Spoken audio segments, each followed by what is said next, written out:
In June last year, I had what I perceived to be a really bad day.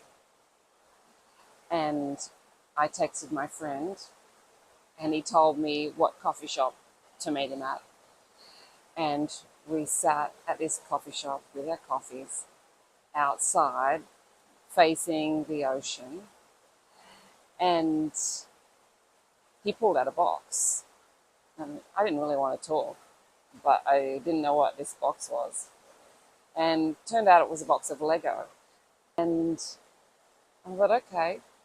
And he tipped all the Lego pieces out, and we got the instructions out, and we started building Lego. You've probably heard me talk about the scaffolding we have in our lives that we put there or that other people put there. And they can be wonderful things like friends and mentors and books and homes and all sorts of things that we love. And they can also be things that we don't love, like rules that other people put there and decisions that other people made and structures that were put there long before we even knew what was going on. But on that day, I had this feeling that a whole lot of scaffolding on one side of me was crashing down.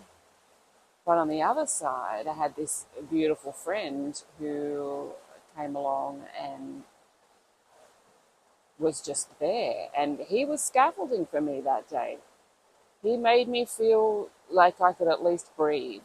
You can imagine it was really special. I'm going to show you them. I have to see if I can pick them up without them falling apart because I'm not very careful with these things. I try. These guys. But what I realized is that we are built like a brick shithouse. We are full of love and we know how to follow our own instincts and we know we're worthy, but we forget.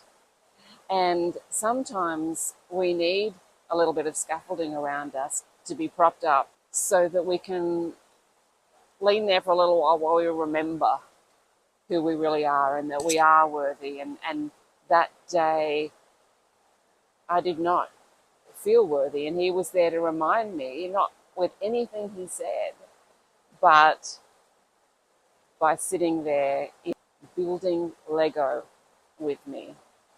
And that reminded me of who I really was and who we all are. And everyone's just doing the best they can. And sometimes we need each other to remind us.